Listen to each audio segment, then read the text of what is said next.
Shalom umat yang sangat diberkati Tuhan. Kita bersatu dalam doa. Bapa, kami bersyukur buat kasih-Mu. Bapa, kami bersyukur buat anugerah-Mu. Roh Kudus, urapi hamba-Mu. Roh Kudus, nyatakan kuasa-Mu. Roh Kudus, nyatakan kemuliaan-Mu. Nyatakan segala berkat-Mu. Bagi segala-Mu pujian, hormat, kemuliaan. Tuhan, berkati umat-Mu yang sedang berdoa untuk keturunan ilahi. Berkati umat-Mu yang sedang berdoa untuk pasangan hidup. Berkati umat-Mu yang sedang berdoa untuk pemulihan, kesembuhan, dan kesehatan. Tuhan, terima kasih. Roh Kudus, ambil alih pemberitaan firman hari ini. Bagimu segala pujian, hormat, kemuliaan. Kami menolak mematahkan semua pekerjaan si jahat.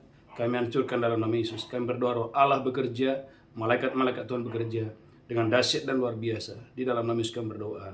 Sama-sama kita berkata, amin, amin, amin. Shalom umat yang sangat diberkati Tuhan. Tema khotbah hari ini, menerima penglihatan surgawi. Menerima penglihatan surgawi. Lihat Alkitab saudara dalam Kisah Rasul pasal 26 ayat 19. Kisah Rasul 26 ayat yang ke-19. Kisah para Rasul 26 ayat 19. Amin. Sebab itu ya Raja Agripa, Sebab itu ya Raja Agripa, kepada penglihatan yang dari surga, kepada penglihatan yang dari tidak surga, pernah aku tidak taat. Paulus berkata, tidak pernah aku tidak taat. Gereja Tuhan, penglihatan bagi Paulus adalah sesuatu yang sangat penting. Karena penglihatan yang pertama itu mengarahkan, penglihatan itu mengendalikan, penglihatan yang dari surga itu memelihara, dan penglihatan itu menjaga seseorang tetap berada di jalan yang lurus, di jalannya Tuhan. Gereja Tuhan, umat yang sangat diberkati Tuhan, haleluya, haleluya. Maka saudaraku, hari ini kita belajar betapa perlunya saudaraku penglihatan yang dari surga. Gereja Tuhan, umat yang sangat diberkati Tuhan, saya berdongkol dan saya diberkati Tuhan dengan dahsyat dan luar biasa. Haleluya, haleluya. Saudaraku, yang pertama, saudaraku, Roh Kuduslah pribadi, saudaraku, yang memberikan Anda penglihatan yang datang dari Tuhan. Yohanes pasal 16 ayat 13. Yohanes pasal 16 ayat 13. Yohanes 16 ayat 13. Amin. Tetapi apabila dia datang, yaitu roh kebenaran, Tetapi apabila ia datang, yaitu roh kebenaran, dia akan memimpin kamu ke dalam seluruh kebenaran. Roh Kudus yang memimpin saya dan saudara ke dalam seluruh kebenaran. Sebab dia tidak akan berkata-kata dari dirinya sendiri, Roh Kudus tidak berkata dari dirinya tapi sendiri, segala sesuatu yang didengarnya itulah yang akan dikatakannya. tetapi apa yang Roh Kudus dengar dari Bapa, itu yang akan dikatakannya. Dan dia akan memberitakan kepadamu Roh Kudus akan memberitahukan kepadamu hal-hal yang akan datang. hal-hal yang akan datang. Dalam Yeremia 29 ayat 11, saudaraku, di tangan Tuhan ada masa depan saudara. Di tangan Tuhan, saudaraku, ada masa depan saudara. Di tangan Tuhan ada rancangan-rancangan yang luar biasa yang belum Anda tahu, itu ada di tangan Tuhan. Yeremia 29 ayat 11. Yeremia 29 ayat yang ke-11. Amin. Sebab aku ini mengetahui rancangan-rancangan apa yang ada padaku mengenai kamu, demikianlah firman Tuhan. Sebab aku ini mengetahui rancangan-rancangan yang ada padaku mengenai kamu, Yaitu rancangan damai sejahtera dan bukan rancangan kecelakaan, yaitu rancangan damai sejahtera, bukan rancangan kecelakaan. untuk memberikan kepadamu hari depan yang penuh harapan. Gereja Tuhan, di tangan Tuhan, rancangan-rancangan yang luar biasa itu yang belum Anda tahu, dalam bisnismu, dalam karirmu, dalam penanmu, masa depan yang luar biasa itu ada di tangan Tuhan. Bagaimana caranya gereja Tuhan dan saya harus terhubung dan terkoneksi kepada Roh Allah. Roh Allah adalah pribadi yang memberikan penglihatan. Kita harus belajar kepada saudaraku Rasul Yohanes, waktu Rasul Yohanes ada di Pulau Patmos dalam Wahyu pasal yang pertama ayat yang ke-10. Saudaraku, bagaimana Rasul Yohanes dikuasai oleh Roh Kudus. Wahyu pasal yang pertama ayat 10. Wahyu 1 ayat yang ke-10. Amin. Pada hari Tuhan aku dikuasai oleh roh, Pada hari Tuhan aku dikuasai oleh Roh. dan aku mendengar dari belakangku suatu suara yang nyaring, Dan aku mendengar dari belakangku suatu suara yang nyaring, seperti bunyi sangkakala. seperti bunyi sangkakala. Katanya, Saudaraku, Roh itu berkata, apa yang kau lihat tuliskanlah dalam sebuah kitab, apa yang kau lihat tuliskan dalam sebuah kitab, dan kirimkanlah kepada ketujuh jemaat ini, dan kirimkanlah kepada 7 jemaat itu, ke Efesus, ke Efesus, ke Smyrna, ke Smyrna, ke Pergamus, ke Tiatira, Tiatira, ke Sardis. Philadelphia, dan Laodikia. Gereja Tuhan, semua yang dilihat oleh saudaraku Rasul Yohanes tidak datang dari dirinya sendiri. Semua yang dia lihat itu, saudaraku, murni adalah Roh Kudus yang memenuhi dia. Maka garis bawahi kalimat Yohanes dikuasai oleh Roh. Perhatikan Wahyu pasal 4 ayat 1 dan 2. Sama. Wahyu 4 ayat 1 dan 2. Wahyu 4 ayat 1 dan 2. Amin. Kemudian daripada itu aku melihat, Saudaraku, Rasul Yohanes melihat sesungguhnya sebuah pintu terbuka di surga. ada pintu yang terbuka dari surga. Dan suara yang dahulu telah kudengar berkata kepadaku seperti bunyi sangkakala, katanya, Amin. naiklah kemari dan aku akan menunjukkan kepadamu apa yang harus terjadi sesudah ini. Naiklah kemari, aku akan memberitahukan kepadamu yang terjadi sesudah ini. Segera aku dikuasai oleh Roh dan lihatlah, Diulang lagi, segera aku dikuasai oleh Roh dan lihatlah. sebuah tahta terdiri di surga dan di tahta itu duduk seorang. Gereja Tuhan, garis bawahi kalimat dikuasai oleh Roh. Jadi gereja Tuhan hanya orang-orang yang dikuasai oleh Roh. Hanya orang-orang yang terhubung oleh Roh Kudus, saudaraku, yang mendapatkan penglihatan surgawi. Maka perlunya gereja Tuhan sebagai anak-anak Tuhan, kau dan saya harus berdoa, saudaraku, dengan pertolongan oleh Roh Kudus. Efesus 6 ayat 18. Saudaraku, berdoalah tak putus-putusnya di dalam roh. R huruf besar. Gereja Tuhan Efesus pasal 6 ayat 18. Efesus 6 ayat yang ke-18. Amin. Dalam segala doa dan permohonan, Dalam segala doa dan permohonan. berdoalah setiap waktu di dalam Roh, Berdoalah gereja Tuhan setiap waktu di dalam roh. dan berjaga-jagalah dalam doamu itu dengan permohonan yang tak putus-putusnya untuk segala orang kudus. Gereja Tuhan, perlunya kau dan saya, gereja Tuhan, berdoa bukan hanya sembarang berdoa. Bagaimana engkau berdoa betul-betul dipimpin oleh Roh Allah. Bagaimana Roh Allah mengajar Anda berdoa. Karena memang Roma pasal 8 ayat 26 kita nggak tahu bagaimana berdoa. Roma pasal 8 ayat 26, Anda dan saya tidak tahu bagaimana harus berdoa, caranya berdoa. Tapi Roh Allah, Roh Kudus mengajar Anda saya berdoa. Roma 8 ayat 26. Roma 8 ayat 26. Amin. Demikian juga Roh membantu kita dalam kelemahan kita. Demikian juga Roh membantu kita dalam kelemahan kita. Sebab kita tidak tahu bagaimana sebenarnya harus berdoa. Alkitab berkata kita nggak tahu bagaimana seharusnya berdoa. Tetapi Roh sendiri berdoa untuk kita kepada Allah dengan keluhan-keluhan yang tidak terucapkan. Tetapi Roh Kudus berdoa untuk saya dan saudara. Roh Kudus mengajar saya dan saudara bagaimana caranya berdoa. Bagaimana caranya kau dan saya, gereja Tuhan. Roh Kudus itu menolong kita, Roh Kudus itu membantu kita dengan dahsyat dan luar biasa. Maka poin yang pertama, gereja Tuhan, haleluya. Saudaraku, perlunya engkau dan saya, umat yang sangat diberkati Tuhan, saudaraku, bergaul dengan Roh Kudus. Maka Joel 2:24, saudaraku, Roh Kuduslah, saudaraku, yang memberikan penglihatan, Roh Kudus yang memberikan mimpi, itu semuanya bersumber dari pribadi yang sama. Apa itu? Roh Kudus. Joel 2 ayat 28. Haleluya. Joel 2 ayat 28. Amin. Kemudian daripada itu akan terjadi bahwa aku akan mencurahkan rohku ke atas semua manusia. Kemudian daripada itu akan terjadi, aku akan mencurahkan rohku atas semua manusia. Maka anak-anakmu laki-laki dan perempuan akan bernubuat. Perhatikan, siapakah yang bernubuat? Siapakah yang mendapatkan mimpi dan penglihatan? Adalah mereka yang dipenuhi oleh Roh Kudus. Lanjutkan terus. Orang-orangmu yang tua akan mendapat mimpi. Orang-orang tua mendapat mimpi. Teruna-terunamu akan mendapat penglihatan-penglihatan. Perhatikan, teruna-teruna tidak mungkin mendapatkan penglihatan kalau tidak ada Roh Kudus. Jadi Roh Kuduslah, gereja Tuhan, adalah pribadi yang memberikan penglihatan. Maka gereja Tuhan sebagai anak Tuhan, jangan pernah engkau dan saya mendukakan Roh Kudus. Jangan pernah engkau dan saya hidup dalam dosa. Maka dalam 1 Samuel, lihat Alkitab saudara, haleluya. Dalam 1 Samuel pasal 3, mengapa jarang penglihatan? Mengapa jarang penglihatan? 1 Samuel 3 ayat 1. 1 Samuel 3 ayat yang ke-1. Amin. Samuel yang muda itu menjadi pelayan Tuhan di bawah pengawasan Eli. Samuel yang muda itu menjadi pelayan Tuhan di bawah pengawasan Imam Eli. Pada masa itu firman Tuhan jarang, penglihatan-penglihatan pun tidak sering. Mengapa firman Tuhan jarang dan penglihatan-penglihatan tidak sering? Jawabannya sederhana. Karena gereja Tuhan, mereka hidup dalam dosa. Gereja Tuhan, 1 Samuel 3:13, saudaraku, Eli tahu dosa, tapi dia nggak mau membereskannya. Gereja Tuhan, kalau Anda tahu dosa, segera bereskan itu. Itu yang menghalangi engkau dan saya mendapatkan penglihatan Tuhan. 1 Samuel 3:13. 1 Samuel 3 ayat 13. Amin. Sebab telah kuberitahukan kepadanya bahwa Sebab telah kuberitahukan kepadanya bahwa aku akan menghukum keluarganya untuk selamanya karena dosa yang telah diketahuinya. saudaraku, bahwa Eli tahu dosa. Dia mengetahui dosa itu. Lanjutkan terus. Yakni bahwa anak-anaknya telah menghujat Allah. Di mana bahwa anak-anaknya sendiri telah menghujat Tuhan. Tetapi dia tidak memarahi mereka. Gereja Tuhan, Eli, saudaraku, berkompromi. Dia, saudaraku, tidak tegas kepada anak-anaknya yang menghujat Tuhan. 1 Samuel 2 ayat 22-24. Bagaimana anaknya hidup dalam perzinahan. Gereja Tuhan, dosa adalah penghalang. Mengapa penglihatan tidak ada? Mengapa firman jarang? 1 Samuel 2, 22-24. 1 Samuel 2 ayat yang ke-22. Amin. Eli telah sangat tua. Eli telah sangat tua. Apabila didengarnya segala sesuatu yang dilakukan anak-anaknya terhadap semua orang Israel. Dia mendengar dosa yang dilakukan oleh anak-anaknya. Dan bahwa mereka itu tidur dengan perempuan-perempuan yang melayani di depan pintu kemah pertemuan. Bagaimana anaknya Hofni Pinehas hidup dengan perempuan, dengan tidur dengan perempuan-perempuan. Berkatalah dia kepada mereka, Saudaraku, berkatalah dia kepada mereka, mengapa kamu melakukan hal-hal yang begitu?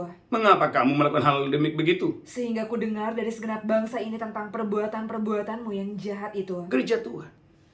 Dia mendengar, dia tahu, tetapi dia tidak bertindak tegas kepada saudaraku, kedua anaknya yang hidup di dalam dosa, dan saudaraku menghujat Allah.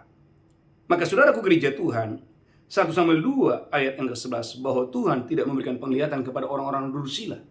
Siapakah orang-orang dursila? Orang-orang dursila adalah orang yang tidak mau mengindahkan Tuhan.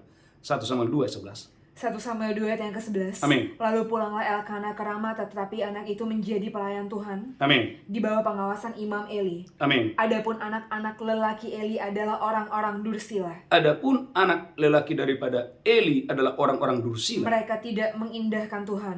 Gereja Tuhan ternyata di mata Tuhan orang-orang yang tidak mau mengindahkan suara Tuhan. Yang tidak mau mengindahkan saudaraku tuntunan Tuhan, suara Tuhan adalah orang-orang dursila. Maka gereja Tuhan umat yang sangat diberkati Tuhan. Saudaraku, belajarlah untuk menghormati Tuhan. Belajarlah untuk menghormati rohnya. Maka saudaraku, Tuhan akan memberikan kepadamu penglihatan yang dari surga.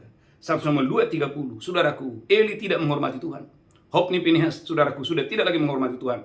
Maka saudaraku, penglihatan jarang. 1 Samuel 2 ayat yang ke-30. 1 Samuel 2 ayat yang ke-30. Amin. Sebab itu demikianlah firman Tuhan Allah Israel. Amin. Sesungguhnya aku telah berjanji, Tuhan telah berjanji. keluargamu dan kaummu akan hidup di hadapanku selamanya. Harusnya Eli dan anak-anaknya hidup, saudaraku, di hadapan Tuhan. Tetapi sekarang demikianlah firman Tuhan. Amin. Jauhlah hal itu daripadaku. Jauhlah hal itu daripadaku. Sebab siapa yang menghormati aku akan kuhormati. Yang menghormati Tuhan akan dihormati Tuhan. Tetapi siapa yang menghina aku akan dipandang rendah. Yang menghina Tuhan, menghina firman-Nya akan dipandang rendah. Itulah sebabnya, ulang lagi, 1 Samuel 3 ayat yang pertama. Saudaraku, pada zaman itu firman jarang, penglihatan pun tidak ada. 1 Samuel 3 ayat yang pertama. 1 Samuel 3 ayat yang pertama. Amin. Samuel yang muda itu menjadi pelayan Tuhan di bawah pengawasan Eli. Amin. Pada masa itu firman Tuhan jarang. Pada masa itu, perhatikan itu, firman Tuhan jarang. Penglihatan-penglihatan pun tidak sering. Penglihatan pun tidak sering. Gereja Tuhan, saya berdoa engkau dan saya diberkati Tuhan yang dahsyat dan luar biasa. Tema khotbah hari ini, menerima penglihatan surgawi. Poin yang pertama, bagaimana caranya engkau dan saya menerima penglihatan surgawi? Gereja Tuhan, engkau dan saya, gereja Tuhan, harus dikuasai oleh Roh Kudus. Engkau dan saya, saudaraku, harus dikuasai oleh Roh Kudus. Biarlah engkau dan saya hari-hari ini, gereja Tuhan, bukan mabuk oleh anggur. Biarlah engkau dan saya, saudaraku, penuh dengan Roh Kudus. Yang pertama. Yang kedua, gereja Tuhan, saudaraku, miliki kehidupan yang senantiasa berdoa. Kehidupan yang senantiasa berdoa adalah kunci engkau dan saya menerima penglihatan yang daripada Tuhan. Gereja Tuhan umat yang diberkati Tuhan, kita belajar dari orang yang senantiasa berdoa, namanya Kornelius. Kisah Rasul pasal 10 ayat 1 sampai 5, ayat 2 sampai ayat yang kelima. Kisah para Rasul 10 ayat 2 sampai yang kelima. Amin. Dia saleh. Saudaraku, Kornelius saleh. Ia serta seisi rumahnya takut akan Allah. Saudaraku, dia takut akan Tuhan. Dan ia memberi banyak sedekah kepada umat Yahudi. Dia bukan orang yang pelit, dia adalah orang yang murah hati. Dan senantiasa berdoa kepada Allah. Garis bawahi, Kornelius adalah orang yang selalu atau senantiasa berdoa di hadapan Tuhan. Dalam suatu penglihatan kira-kira jam 3 petang. Saudaraku, dia mendapatkan penglihatan jam 3 waktu dia sementara berdoa. Jelas tampak kepadanya seorang malaikat Allah masuk ke rumahnya dan berkata kepadanya, Kornelius. Dia melihat malaikat datang ke rumahnya sementara ia berdoa. Dia menatap malaikat itu dan dengan takut dia berkata, Amin. Ada apa Tuhan? Ada apa Tuhan? Jawab malaikat itu, Ya. semua doa dan sedekahmu telah naik ke hadirat Allah. Semua doamu, semua pemberianmu, taburanmu telah naik ke hadirat Allah. Dan Allah mengingat engkau. Dan Allah mengingat engkau. Dan sekarang, suruhlah beberapa orang ke Yope untuk menjemput seorang yang bernama Simon dan yang disebut Petrus. pergilah, jemputlah seseorang yang bernama Petrus di Yope. Dia menumpang di rumah seorang penyama kulit yang bernama Simon. Saudaraku, dia menumpang di rumah penyamak kulit yang bernama Simon. Yang tinggal di tepi laut. Tinggalnya di tepi laut. Gereja Tuhan. Penglihatan itu, kalau itu dari Tuhan, saudaraku, bukan samar-samar. Penglihatan kalau itu dari Roh Kudus, jelas gereja Tuhan. Mengapa? Karena Roh Kudus yang memberikannya. Kalau itu saudaraku dari manusia, saudaraku itu sama-sama. Tapi kalau itu dari Roh Allah, dari Roh Kudus, gereja Tuhan, penglihatan itu jelas. Gereja Tuhan, kepada siapa Tuhan memberikan penglihatan? Kepada orang yang senantiasa berdoa. Maka Anda lihat dalam Kisah Rasul 10 ayat 9 bahwa Petrus juga mendapatkan penglihatan sama seperti Cornelius mendapatkan penglihatan. Bedanya di mana? Saudaraku, dalam Kisah Rasul 10 ayat yang ketiga, jam 3 waktu Cornelius berdoa, dia mendapatkan penglihatan. Tetapi Petrus berbeda. Jam 12 siang dia mendapatkan penglihatan waktu dia berdoa. Kisah Rasul 10 ayat yang ke-9. Kisah Rasul 10 ayat yang ke-9. Kisah para Rasul 10 ayat yang ke-9. Amin. Keesokan harinya ketika ketiga orang itu berada dalam perjalanan. Amin. Dan sudah dekat kota Yope. Amin. Kira-kira pukul 12 tengah hari. Jam 12 siang tengah hari. Naiklah Petrus ke atas rumah untuk berdoa. Saudaraku, dia juga punya gaya hidup yang berdoa. Sama seperti Cornelius. Cornelius berdoa jam 3. Saudaraku, besoknya gereja Tuhan, Petrus berdoa jam 12. Dia punya kehidupan berdoa, gaya hidup berdoa. Lanjutkan terus, haleluya. Ia merasa lapar dan ingin makan. Amin. Tetapi sementara makanan disediakan, tiba-tiba rohnya diliputi kuasa ilahi. Gereja Tuhan, sementara dia berdoa, rohnya diliputi oleh kuasa ilahi. Saya berdoa dalam nama Yesus, rohmu diliputi oleh kuasa Tuhan. Rohmu diliputi oleh kuasa ilahi. Roh saudara diliputi oleh kuasa ilahi. Siapakah yang diliputi oleh kuasa ilahi? Adalah mereka yang senantiasa berdoa. Maka gereja Tuhan, umat yang sangat diberkati Tuhan, Roh Kudus berbicara kepada mereka yang senantiasa berdoa. Kisah Rasul 10 ayat 19 dan 20. Roh Kudus berbicara kepada mereka yang selalu berdoa, yang senantiasa berdoa. Kisah Rasul 10 ayat 19 dan 20. Kisah Amin. para Rasul 10 ayat 19. Amin. Dan ketika Petrus sedang berpikir tentang penglihatan itu, Dan ketika Petrus sedang berpikir tentang penglihatan itu, berkatalah roh, ada 3 orang mencari engkau. Ada 3 orang mencari engkau. Bangunlah, turunlah ke bawah. Bangunlah dan turunlah ke bawah. Dan berangkatlah bersama-sama dengan mereka, jangan bimbang. Gereja Tuhan, penglihatan dari Tuhan tidak pernah menipu. Penglihatan dari Tuhan itu tidak pernah abu-abu. Penglihatan dari Tuhan itu jelas, pasti, dan tidak pernah menipu. Gereja Tuhan, umat yang sangat diberkati Tuhan. Maka perlunya engkau dan saya pertahankan gaya hidup yang senantiasa berdoa. Dalam Daniel pasal yang kedua, 16-17, saudaraku, dalam Daniel, saya berdoa engkau dan saya diberkati Tuhan dengan dahsyat dan luar biasa. Engkau diberkati Tuhan dengan dahsyat dan luar biasa. Dalam Daniel 9 ayat 21, dalam Daniel 9 ayat 21, doa adalah kunci untuk mendapatkan penglihatan yang dari Tuhan. Daniel 9 ayat 21, doa adalah kunci untuk mendapatkan penglihatan dari Tuhan. Daniel 9 ayat yang ke-21. Amin. Sementara aku berbicara dalam doa, Sementara Daniel sedang berdoa, terbanglah dengan cepat ke arahku Gabriel. dia mendapatkan penglihatan bahwa malaikat Gabriel sedang mendatangi dia. Dia yang telah kulihat dalam penglihatan yang dahulu itu. Amin. Gereja Tuhan, Daniel adalah pribadi, saudaraku, yang terbiasa dengan penglihatan surgawi. Mengapa Daniel, saudaraku, terbiasa dengan penglihatan surgawi? Jawabannya sederhana. Karena Daniel punya gaya hidup yang senantiasa berdoa. Jadi poin yang kedua, gereja Tuhan, bagaimana kita mendapatkan penglihatan Tuhan? Yang pertama, saudaraku, engkau dan saya harus dikuasai oleh roh. Tanpa Roh Kudus nggak bisa. Yang kedua, engkau dan saya harus punya kehidupan yang senantiasa berdoa. Yang ketiga, gereja Tuhan, saudaraku, ambil doa dan puasa. Gereja Tuhan, mari berpuasa dengan cara yang benar. Dalam Daniel 2, 16-17, saudaraku, ternyata orang-orang yang berpuasa adalah orang-orang, saudaraku, yang punya akses untuk mendapatkan penglihatan surgawi. Daniel pasal 2 ayat 16-17. Daniel 2 ayat 16 dan 17. Amin. Maka Daniel menghadap raja dan meminta kepadanya, Daniel meminta kepadanya supaya dia diberi waktu untuk memberitahukan makna itu kepada raja. supaya diberi waktu untuk berpuasa. Karena waktu dia berpuasa dengan temannya Sadrak, Mesak, Abednego, maka dia percaya. Kalau dia berpuasa, maka Tuhan akan berbicara kepadanya. Tuhan akan menyingkapkan itu kepadanya dalam bentuk penglihatan. Dan itu terjadi dalam Daniel 2 ayat 19. Daniel 2 ayat yang ke-19. Daniel 2 ayat 19. Maka rahasia itu disingkapkan kepada Daniel dalam suatu penglihatan malam. Tuhan memberikan Daniel penglihatan kapan? Bukan ketika lagi jalan-jalan. Tuhan memberikan penglihatan kepada Daniel, kepada Sadrak, Mesak, Abednego, kepada mereka mengambil komitmen untuk berpuasa. Gereja Tuhan. Dalam Daniel 10 ayat 12-13, doa puasa menghancurkan semua pekerjaan iblis, pekerjaan setan yang menghalangi jawaban-jawaban doa Anda. Daniel 10 ayat 12-13. Daniel 10 ayat 12 dan 13. Amin. Lalu katanya kepadaku, Lalu kata malaikat Gabriel kepada Daniel, janganlah takut Daniel, jangan takut hai Daniel. sebab telah didengarkan perkataanmu sejak hari pertama engkau berniat untuk mendapat pengertian. Sejak hari pertama dia berpuasa, Tuhan sudah mendengarkan doanya. Dan untuk merendahkan dirimu di hadapan Allahmu. Bagaimana saudaraku dari hari pertama Daniel berpuasa merendahkan diri di hadapan Tuhan. Dan aku datang oleh karena perkataanmu itu. Aku datang, kata Gabriel, oleh karena perkataanmu itu. Lanjutkan, haleluya. Pemimpin kerajaan orang Persia berdiri 21 hari lamanya menentang aku. Tetapi saudaraku, ada musuh yang menantang. Ada musuh yang menantang. Saudaraku, sehingga saudaraku jawaban doa belum datang. Lanjutkan terus. Tetapi kemudian Mikael, salah seorang dari pemimpin-pemimpin terkemuka, Kemudian Mikael, salah seorang dari pemimpin-pemimpin terkemuka, datang menolong aku dan aku meninggalkan dia di sana berhadapan dengan raja-raja orang Persia. Gereja Tuhan. Doa menghancurkan semua pekerjaan iblis yang menghalangi jawaban doa Anda. Doa menghancurkan semua penglihatan. Doa menghancurkan semua pekerjaan iblis yang menghalangi jawaban doa Anda. Maka gereja Tuhan, kemarin kita baru selesai mengadakan ibadah doa semalaman. Begitu banyak, luar biasa. Begitu banyak saudaraku umat Tuhan yang mengalami, saudaraku, haleluya, lawatan Tuhan, jamahan Tuhan. Saudaraku, waktu mereka, saudaraku, mengikuti doa semalaman. Karena itu gereja Tuhan, saya mengajak Anda, saudaraku, untuk mengikuti doa puasa Daniel secara sungguh-sungguh. Karena doa puasa, saudaraku, itu memberikan Anda kekuatan untuk menghancurkan semua pekerjaan iblis. Matius 17 ayat 21, pengusiran musuh hanya melalui doa dan puasa. Matius 17 ayat 21. Matius 17 ayat 21. Haleluya. Matius 17 ayat yang ke-21. Amin. Jenis ini tidak dapat diusir kecuali dengan berdoa dan berpuasa. Yesus berkata, jenis ini tidak dapat diusir kecuali doa dan puasa. Saudaraku, dengan kata lain, bagaimana Yesus menganggap begitu pentingnya dan sangat pentingnya puasa.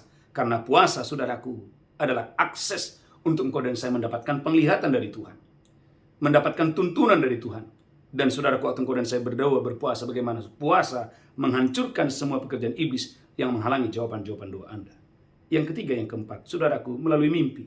Kejadian 28 ayat 12 sampai 14. Kejadian 28 ayat 12 sampai 14. Kejadian 28 ayat 12. Amin. Maka bermimpilah dia di bumi, ada didirikan sebuah tangga yang ujungnya sampai di langit. Saudaraku, bermimpilah Yakub, lalu dia melihat, saudaraku, di bumi ada tangga, saudaraku, yang terhubung ke sorga. Lanjutkan. Dan tampaklah malaikat-malaikat Allah turun naik di tangga itu. Saudaraku, di dalam mimpi.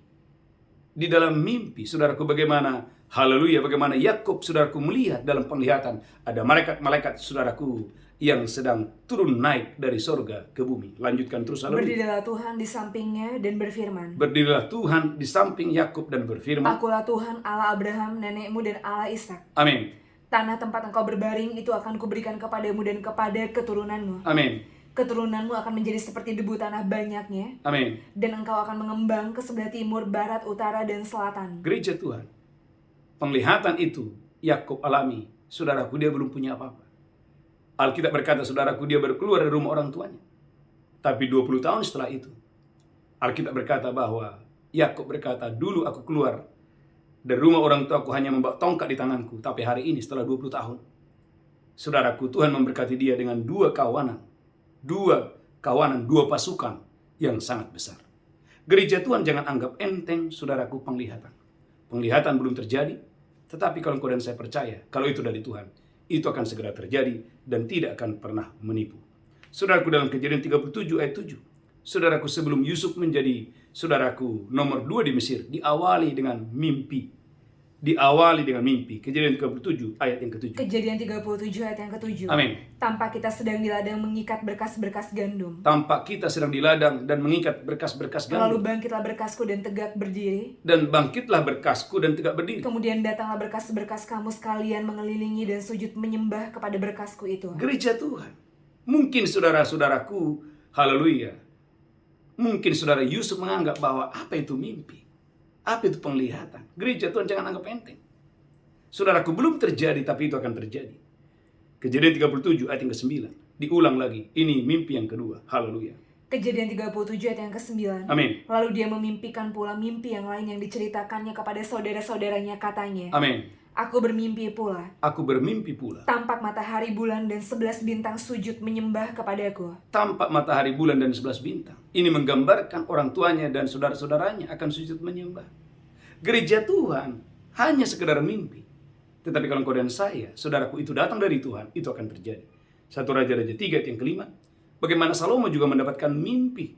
ketika dia sedang tertidur. 1 Raja-Raja 3 ayat yang kelima. 1 Raja-Raja 3 ayat yang kelima. Amin. Di Gibeon itu Tuhan menampakkan diri kepada Salomo dalam mimpi pada waktu malam. Tuhan menampakkan diri kepada Salomo di dalam mimpi pada waktu malam. Berfirmanlah Allah, Amin. mintalah apa yang hendak kuberikan kepadamu. Mintalah apa yang hendak kuberikan kepadamu. Perhatikan ayat 13. 1 Raja-Raja 3 ayat yang ke-13. 1 Raja-Raja 3 ayat yang ke-13. Amin. Dan juga apa yang tidak kau minta aku berikan kepadamu. Amin. Baik kekayaan maupun kemuliaan. Yang pertama kekayaan, yang kedua kemuliaan. Sehingga sepanjang umurmu takkan ada seorang pun seperti engkau di antara raja-raja. Gereja Tuhan, walaupun itu hanya dalam bentuk mimpi, tapi semuanya itu terjadi. Maka 1 Raja-Raja 3 ayat yang ke-15. Ternyata itu hanya dalam mimpi. 1 Raja-Raja 3 ayat yang ke-15. Amin. Lalu terjagalah Salomo. Lalu terjagalah Salomo. Ternyata dia bermimpi. Ternyata dia bermimpi. Sekembalinya ke Yerusalem, berdirilah dia di hadapan tabut perjanjian Tuhan. Amin. Dipersembahkannya lah korban-korban bakaran dan korban-korban keselamatan. Amin. Kemudian dia mengadakan perjamuan bagi semua pegawainya. Gereja Tuhan, umat yang sangat diberkati Tuhan. Tema khotbah hari ini mendapatkan penglihatan surgawi. Yang terakhir, saudaraku, bagaimana engkau dan saya mendapatkan penglihatan itu? Melalui perantaraan para nabi. Dalam Hosea pasal 12 ayat 11. Gereja Tuhan, Hosea pasal 12 ayat 11. Hosea 12 ayat yang ke-11. Amin. Aku berbicara kepada para nabi dan banyak kali memberi penglihatan. Aku berbicara, Tuhan berfirman, aku berbicara kepada para nabi dan banyak sekali aku memberikan penglihatan. Dan memberi perumpamaan dengan perantaraan para nabi. Dan memberikan perumpamaan dengan perantaraan para nabi. Gereja Tuhan. Nabi adalah utusan Tuhan. Nabi adalah penyambung lidah Tuhan. Alkitab berkata, banyak kali aku memberikan penglihatan-penglihatan. Kepada siapa Tuhan memberikan penglihatan? Kepada Nabi Tuhan. Itulah sebabnya dalam Hosea pasal 12, haleluya, ayat 14. Hosea 12 ayat yang ke-14. Amin. Israel dituntun oleh Tuhan keluar dari Mesir. Israel dituntun oleh Tuhan dari Mesir. Dengan perantaraan seorang nabi. Saudaraku, garis bawahi, dengan perantaraan seorang nabi. Iya, dia dijaga oleh seorang nabi. Gereja Tuhan, orang Israel yang berjalan kaki saja 600 ribu orang. Total bisa 3 juta dengan anak-anak dan ibu-ibu. Tapi gereja Tuhan, Alkitab berkata, Israel yang jumlahnya 3 juta orang itu dijaga oleh seorang nabi yang bernama Musa. Digembalakan, dituntun oleh seorang nabi yang bernama Musa.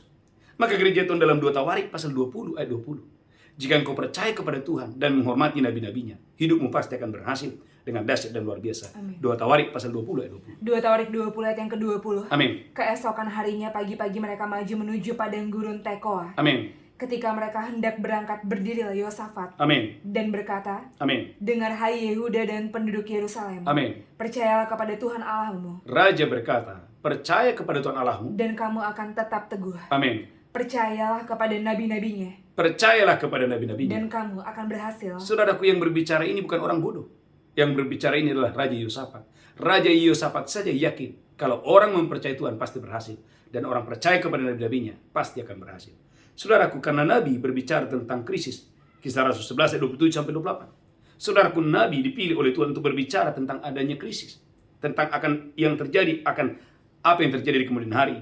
Kisah Rasul 11 ayat 27-28. Kisah para Rasul 11 ayat 27. Amin. Pada waktu itu datanglah beberapa nabi dari Yerusalem ke Antioquia. Ada beberapa nabi yang datang dari Yerusalem ke Antioquia. Seorang dari mereka yang bernama Agabus bangkit. Ada nabi Agabus yang datang bangkit. Dan oleh kuasa roh dia mengatakan, Dan oleh kuasa roh ia berkata, bahwa seluruh dunia akan ditimpa bahaya kelaparan yang besar. Gereja Tuhan, nabi, saudaraku, dipakai oleh Tuhan untuk berbicara tentang hari-hari yang akan datang. Dan yang terakhir, setelah itu kita berdoa, 2 Raja-Raja 7 ayat yang pertama. Nabi juga, saudaraku, bisa dipakai oleh Tuhan berbicara tentang kelimpahan. Artinya, saudaraku, di balik setiap krisis, saudaraku, ada penyediaan Allah yang supernatural. 2 Raja-Raja 7 ayat yang pertama. 2 Raja-Raja 7 ayat yang pertama. Amin. Lalu berkatalah Elisa, Berkatalah Nabi Elisa, dengarlah firman Tuhan, beginilah firman Tuhan. beginilah firman Tuhan. Besok kira-kira waktu ini, Besok kira-kira waktu ini. sesukat tepung yang terbaik akan berharga sesikal. Amin. Dan 2 sukat jelai akan berharga sesikal. Amin. Di pintu gerbang Samaria. Gereja Tuhan, kalau engkau dan saya percaya, maka saudaraku, hidupmu akan mengalami penyediaan Allah yang supernatural. Tuhan Yesus memberkati. Tundukkan kepala, kita bersatu dalam doa. Tuhan, terima kasih, berkati hamba-Mu, berkati seluruh umat-Mu, berikan kami penglihatan surgawi, biarlah kami berjalan dituntun oleh Tuhan sendiri. Terima kasih, urapi hamba-Mu, urapi kami semua.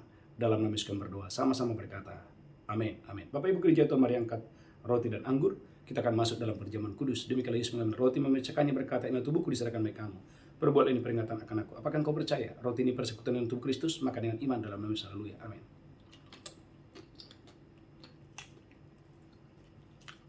Angkat cawan tinggi-tinggi.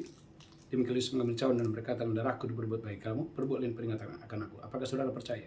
Cawan di tangan bola persekutuan darah Yesus, minum dengan iman. Haleluya. Amin.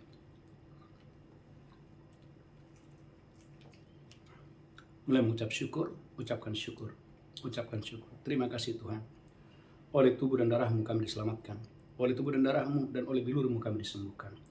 Terima kasih Tuhan, terima kasih. Sebagai tanda ucapan syukur kami boleh membawa persembahan persepuluhan kami, ucapan syukur kami, persembahan khusus kami boleh memberi karena kami telah diberkati Tuhan, kami boleh memberi karena kami mengasihi Tuhan. Dalam nama Yesus kami berdoa, sama-sama berkata, amin, amin. Bapak Ibu gereja Tuhan, mari bawa persembahan saudara, persembahan persepuluhan ucapan syukur saudara, menyenangkan hati Tuhan. Saudaraku gereja Tuhan, ada satu pengumuman yang sangat penting. Bapak Ibu mari ikuti doa puasa Daniel dari tanggal 1 sampai tanggal 21 dengan saudaraku sungguh-sungguh. Saya percaya hidup Bapak Ibu diberkati Tuhan dengan dahsyat dan luar biasa. Kita bangkit berdiri bersama-sama, pulang terimalah berkat Tuhan. Tuhan menghadapkan wajahnya kepadamu, memberikan engkau kasih karunia, diberkati roh jiwa tubuhmu terpelihara sempurna. Di tangan kananmu ada umur panjang dan sehat, di tangan kirimu ada kekayaan kehormatan. Pulang terimalah berkat Tuhan hari ini. Sampai Maranatha, Tuhan Yesus datang menjemput kita yang diberkati berkata, amin, amin, amin, shalom, shalom, haleluya, amin, amin, haleluya.